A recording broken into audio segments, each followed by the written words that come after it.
We will talk about Trent Alexander-Arnold and the reception he got at Anfield very shortly. Just an overview on the game, Wrighty. What did you think? Well, the start of the game was, you can imagine when it was 2-0 down, I was thinking, oh my gosh, what's going on? We've still got to finish this season and we've got to play Newcastle, who are trying to come for us as well. So as disappointed as it's been up to this point, Kels, you feel what is going on with our team. We were so off them. The first goal, the marking, everything, the tracking, but everything was just wrong. You're thinking, what is going on? I was doing it here. And then, I said here, I was doing the game, and I said, then something needs to happen at half-time because this is unacceptable, this performance with what's on the line. Yeah. So you have to say, I was really pleased to see them show that kind of like grit in the second half and find it themselves to get something out of that game. I suppose the concern and the accusation maybe that will be levelled at Arsenal is it's all well and good showing a bit of grit when you're 2-0 down in a game that doesn't have any significance on the outcome of the title race. Where they need to show it is in semi-finals, in finals, in the last few games of the season when there is a title still on the line. When you're in that dressing room and you come to those games and you haven't done it, yes, it does weigh on you. And of course you want to try and take the final step, but what we're seeing, for whatever reasons, I'm not going to use injuries or anything, for whatever reason you get to this stage of the season and you're trying to get over the line, there's not much more you can do in respects of trying. And mentally and physically, I think that they're done. I think that they've gone as far as they can go. And when you come up against the quality of the PSG and you don't take chances, it just gets to a stage where, yes, you do question yourself, because you think, why can't we get over the line? Why can't we finish it off? And it's something that will always be levelled at Arsenal until they do it. So again, as tough as it is to swallow, you have to try and find a way to go again, Kels. So we do need to buy players. We do need a striker at some stage. It's like Gary Neville said, it is 7 years. We do need to have that player that can finish those chances, that gives us a footing in the game, so as then we're not chasing a game. These are the things that we have to start doing now. The injuries what we're having, we have to sort out. Do we need to make sure that we can get our players out there and they can last? So the last step, Kels, what I'd say is being in the dressing room, watching players go through the agonising, like mental strain that takes to try and win it. That's why it's so hard to win. And that's why it's so frustrating. I look at that I always look from the manager's point of view at what could Mikel Arteta do better, not just for that game, but over the period of the season. I don't see anything. I really don't. I don't see anything what he could affect his team with, that group of players, to get them over the line to win the Champions League and to win the Premier League. I think he's been let down by recruitment. Now, he might be part of that. He may be. Obvious and glaringly obvious that they need an out-and-out striker, but they need a little bit more than that as well. They need a few more dotted around the squad, versatile players who can come in with the quality of his starting 11. Most teams in the Champions League now, and certainly in the final, they have a way of playing, and these players can come in off the bench and they can affect it. Inter Milan. He hasn't got that. It's almost like when he needs to make a change, it's like a total contrast of a player coming onto the pitch, and they have to tweak everything to try and fit him in. I think he needs help. You see it, Kels. We're bringing on Calafiori, we're bringing on Zinchenko, we're bringing on defenders. We've got an 18-year-old 1 year. He's supposed to come on and change these big games. Midfield striker. That's what I'm saying. Those are the things that we need to think about now. And they do have a bigger squad, but they have a lot of soft tissue injuries. Again, it's something else they're going to have to look at. Because obviously all teams can say about the injuries they've had, but I'd like to think that Arsenal would do better if we had some of those guys at least fit. Look, all of our forwards are gone. All of them are out of that team. Yeah. You know what I mean? Whether it's Havertz, Jesus, all of them out. Saka, 3 months. These are all valid points. But when Mikel Arteta was interviewed after the Paris Saint-Germain game, he said that he thought Arsenal had been the best team in Europe this season. Is that encouraging for Arsenal, or is it more worrying that even when they've been the best team, they still can't get to the not even win it, but get to the final? Yeah, a bit of both, because when you are on top, you should make it count, and they didn't do that against PSG, home and away. I think it's also the fact that he wanted to say this is not a bad season. It's a semi-final of the Champions League, probably another second place in the league, but second place in the best league in the world is not as good as first. It's not that bad either. And I think he doesn't want this season to go down into being negative and people saying like, oh, it's no trophy, so everything is bad. Not everything is bad. There's a lot of things to sort out for sure. It's about whether there was progress from last season to this. And if think there Newcastle beat Arsenal next weekend, then Arsenal finish in third place. Because if we're talking about like points tally, obviously we've regressed. Yeah. You know, and points, you know, we've regressed with everything what's happened. But there is a reason for that. We've lost players that he's counting on, and like I say, everybody has that problem, but it's really affected us without a shadow of a doubt. He's tried to not use it as an excuse. Sometimes listening to his interviews afterwards, and I was saying to you earlier, okay, I'll maybe have half an hour. Yeah. Have half an hour to think about what you're going to say, because obviously the line about being the best team in the Champions League has not gone down well. Yeah. I think that we done well in those games from Real Madrid, even Paris. We should have taken chances to go over the line, but we didn't do it. Can't quite take that last step, Kels. It's very difficult, you know, when you step out of that, the emotion of the dressing room, you just address the players, and you're going into that press conference. I mean, I was the world's worst at it. I mean, I'll just say it just come out. No, you know, the emotion's there, and he's getting a lot more experience than I had, but. You just wear your heart on the sleeve, and sometimes you wish you hadn't have said it, you know. But then once they're out there, you can't get them words back, you know. So I feel for him, I really do, because he wants to win more than anyone. I mean, all them fans. It's very easy for people to point a finger, though, calling us names. It's very easy to do that, but you can see they're at full tilt trying to get this done. But the point is that they. You know, usually when teams have, or previously when teams in the Premier League era have pushed and they've been in the mix, they've won a title somewhere in the mix. And because Manchester City are not at Manchester City's levels, this was the season to capitalise. When that happened previously, they've been going head-to-head with Liverpool. Liverpool won the title, again by a significant margin, when City slipped back. They've done it again, and Arsenal didn't do it in this season, and I think that's maybe where the finger of concern is being pointed. No, not at him. It can't be whatever. And the manager, the buck stops with him. Worst thing can happen, they make a change now. They make a change to that squad. Someone else comes in, tries to reinvent it. Or my fear would be, if I was Mikel, they bring in someone. All of a sudden, there's different facets to management. He's obviously a very good coach, very good on the training in the training ground, in and around. He has a good relationship with the players. But perhaps what he's not good at is convincing the owners and the money men to spend the money in this direction. Now, that is a facet of management.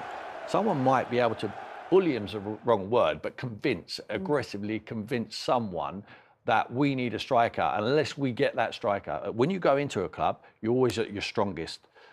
They could get someone in there now who says to Burton, the new sporting director, this is what I need and I want it now and I want to make sure we get it. And they could get that player, and all of a sudden, they don't need much surgery, Arsenal. There are a few players. They are 2 or 3 players away from winning the Premier League. You know, the thing is, you say that about, I believe he can say to the owners, because that's what happened with Declan Rice. Yeah. They didn't want him. He says, I want him, and I want to pay that money for him. And like, he's made 100 and whatever his million look like nothing. Yeah. Because Mikel can go and do that. This is why you're hoping that, it's the last summer what's cost us really, Kels, in what we should have bought maybe. That's maybe was the big mistake was made in that recruitment. But like now, I think it's tailing on us. So this summer, with Andrea Berta now at the helm, we'll see what he does. So I'm hearing Zubimendi's, I think it's going to be a massive summer. Zubimendi is coming in midfield to strengthen that midfield. You lose Jorginho, maybe Partey. But the thing is, those signings have to have an immediate impact. You can't bring Sesko from Germany and you need 6 months to adapt, because 6 months would be too late. By then, you might be 10 points behind Liverpool and 12 or 15 behind City, or the other way around. Whoever you bring in now, whether it's a Premier League proven player, striker, Isak, somebody else, or Gyökeres, Sesko, whoever you want, they have to hit the ground running straight away. Otherwise, there's almost no point. Yeah. No guarantee. No matter how much that player. But just don't get it wrong. But they have to bring in a ready-made player, not a potential. I think so. Before you could let somebody. Here you go. Pires needed a bit of time to adapt to English football. No problem. Thierry a little bit. Yeah. Right now, you can't have. I think what we can't afford to do, Tim. Sorry, Tim. What we can't afford to do is take a chance on. You know, you might buy a Nunez or a Højlund. Yeah. I don't think Arsenal can afford to pay that much money and they don't have a return. That's what you're saying, right? Yeah, and that is why it's so difficult to find that player, Kels, because them 2 guys, they paid a lot of money for potential and we have to go to that next place. But some of that's going to cost us. There's no guarantee. Yeah. You know, some some players, Soldado, I can use a good example. Tottenham, Come at time. He's like a record goal scorer in Spain. I mean, he's really struggled. Yeah. Really struggled in an unpressurised environment. Really, who wasn't chasing, the big prize, which is to win the And it Premier opened the League. door for homegrown talent and Harry Kane. Exactly. Yeah. No, that's why you either got something through your academy, and they've got a fantastic academy there at Arsenal. There was something, but you're going to have to wait for them, and they can't play every single game. Wannieri, I love his approach at the moment. Wannieri sitting on the bench with a face like thunder because Xhaka's back. He wants to play. I admire that. I love all that, and he will be a superstar for the future of the football club. But you need someone. So what we're saying is, to eliminate the big risk, you're going to have someone who's already played in the Premier League. Yeah. For me, I think there's one no-brainer up there, but I think they need a few more. I think Liam Delap is the answer for me, because he's a development player who will come in there. They can progress him. He's already played, rehearsed, scored a lot of goals in a very poor Ipswich side this year in the Premier League. For him, just tick that box. Whatever it's going to cost, £30 million. It's nothing in these days. A cup of tea in terms of signings in the Premier League, and then go and maybe get another one. At least you've got a body who plays in that position, and you haven't got to force someone to play out of position to try and put the jigsaw together. Yeah, it's going to be an interesting summer for Arsenal, as you say, as they try to find those last couple of pieces. Yeah. I mean, look, there's not much point really in looking at Liverpool's performance at this stage of the season, and we'll be talking a lot more between now and the end of the season about what they need to do over the summer. One of the things they're going to have to do is replace their outgoing right back Trent Alexander-Arnold, about whom there's been a whole pantomime. There was loud booing at Anfield, actually when the teams were read out before kick-off. And then when Alexander-Arnold came out onto the pitch, it was booing again from the Liverpool supporters.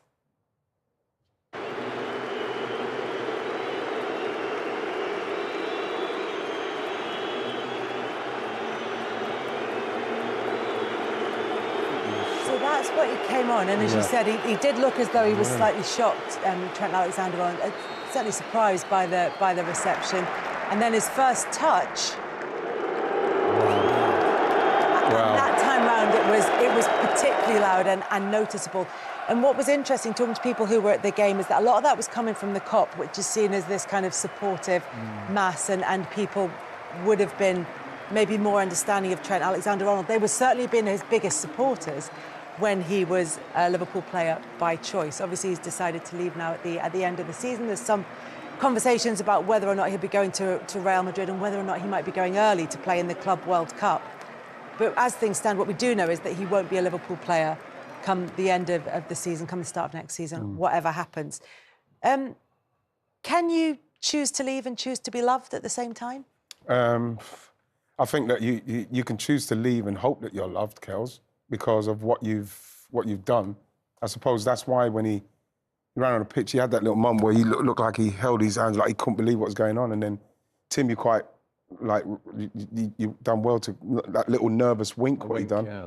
And I think that it's very tough because I can't understand, it's only my little Palace problem. We're going back to Palace. I didn't expect to get booed, and it does throw you. But when you look at... That's the worst thing they could have done. Really, it really does. It really does take you to a place of disbelief, Kels, and I think that's where he was. I thought they would boo him because we know that there's history on that. But what surprised me, Liverpool fans, you go and play at Liverpool, you play well at Liverpool. People are always giving you compliments if you do a good bit of skill. If you beat Liverpool, they clap you off. Yeah. I've never heard that. Nah. Yeah. I've never heard Liverpool boo a player. It happened a little bit with returning players when they left. Suarez came back but with not Barcelona, their player when in their shirt. Michael Owen had come back with... Yeah, but not their player, but he was playing for them. Never heard that. And I knew that would happen. I had a feeling that would happen simply because, you know what I mean? It's very tough for a player that comes from the area at Liverpool, to leave for whatever reason they may want to leave for. There were a couple of grumbles around Steven Gerrard, whose name they were singing to make a point, because in the end he decided not to go to Chelsea and to stay there's a story behind Liverpool. That, but there were definitely grumbles at that stage, but he hadn't confirmed that he was leaving, and in the end chose to stay, so that he didn't get that reaction from but the thing about it is that Steven Gerrard, he wanted to leave. It was something that wanted to happen. We hear stories. I'm not going to speculate on the stories. In the end, he stayed. Yeah. At some stage, I'd love to hear from Steve McManaman, Steve Gerrard, Michael Owen, how they feel, because I'm sure it's very traumatic for them. because how much they love the club, what they've done for it. So you look. It's not just about leaving. What the supporters are saying, and the angle that they've really hooked onto with this is that he's left without the club getting a transfer fee for him, that they've developed him.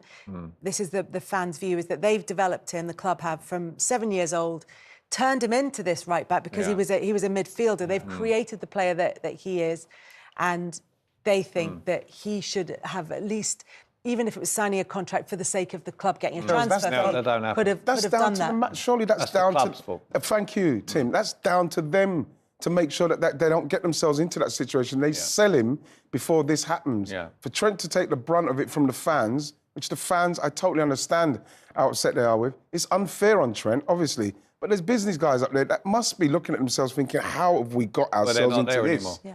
Exactly. Is this also how Real Madrid work? Yeah. Absolutely, yeah. And I think at the club, they felt that even before they started talking to him about an extension, he had made his mind up that he was going to run down his contract and leave for free, very likely to Real Madrid. I think the fans probably feel that frustration because it's Real Madrid as well. I wondered if he was going to, I don't know, Juventus or Bayern Munich. I think they would have been upset with any because they do Liverpool and Real Madrid feel... have such a... They feel like there's money that they should have got, and that's not something that they should be directing at Trent. It should be pointing at those you're guys right, upstairs. absolutely. I know that there was a lot of change in that management area, Kels, but that is, for Virgil van Dijk, Salah and Trent to be getting there, they are very fortunate in the end that all, like, two of them have stayed.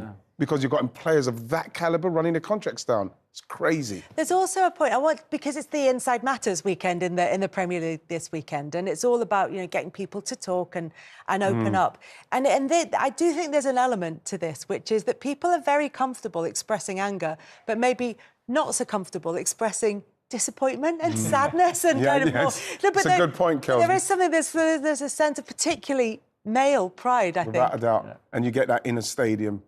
You get those guys in stadiums, probably those guys who are booing Trent and those guys who boo all the players for whatever reason. They've got their own, there's something happening with them that they can't express it somewhere. I really like that, Kels, because now I'm thinking about it. I'm glad I'm more of a vulnerable man who can express myself. Well, you are now.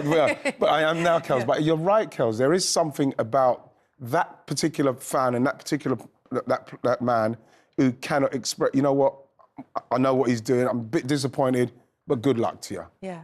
And it's a point that Jamie Carragher has picked up on, is obviously a former Liverpool player who was born and bred in Liverpool and stayed there for the whole of his career, even though he was an Everton fan as a boy. He picked, and I don't know what his options would have been if he wanted to move from Well, it wouldn't have been Real Madrid. But he said, Change the subject. I'm not going to comment. But my point, but the point is, he said, this it is a very, very emotional club. It runs on that, and that helps the club a lot of times. But it also means that when people are invested in you, then they're going to feel it more when you choose to leave. Can I say, well, Trent would have known that, no? I mean, he stood I there think as he a was kid. surprised at how much. Just looking at that reaction on the pitch, it looks to me like he wasn't expecting it as strongly, and I think that might have been it. A little bit shocked, And I think the best thing for now, they've got nothing to play for, as you quite rightly said. Take him out there. Take him out of the firing line. What happens when he gets whatever he needs to do at that football play, he's done it, in my opinion. So what happens when he goes Lifts to get the the medal trophy. next? Just very quick, because we need to move on to other stuff. Just very quickly, how would you, if you were a player on the pitch, getting your winner's medal and lifting the trophy on the last day of the season, feel if one of the players was booed? Would it affect your celebration? Yeah, I wouldn't like it. Yeah, you wouldn't like that because you're in it together, Kels, and that is the moment. Yeah. That is the moment. So you've got to be careful as well, because other players will look at that and think, whoa, and these fans could boo one of their own, and he's lifting the trophy. Those are the things that I'll be thinking about. I'll be gutted. The players will have been gutted for him yesterday, Kels. You could see they will have gutted for him. They've lost some love for Trent, and also what they won't want to do in future, Trent will lose love for them as a football club. He does not want that. I don't think he will. He won't. He won't. Never. He can't. Since he was 6. That's why. That's but why. if you get booed. Yeah, but the thing is, but you can't take away what's the memories that he's got from that club. That's why he's disappointed, but he will always love the club. And that's what he said. He can't not love the club, just like the fans can't. He can't say, I won't like him because you booed him. I know. Yeah, I know for a fact. And I'll say it Michael Owen confidently. talk about it as well. He loves had a that rough place. time when he returned to Anfield, having left, and he went to Manchester United. So if you think Real Madrid was bad, Wow. going from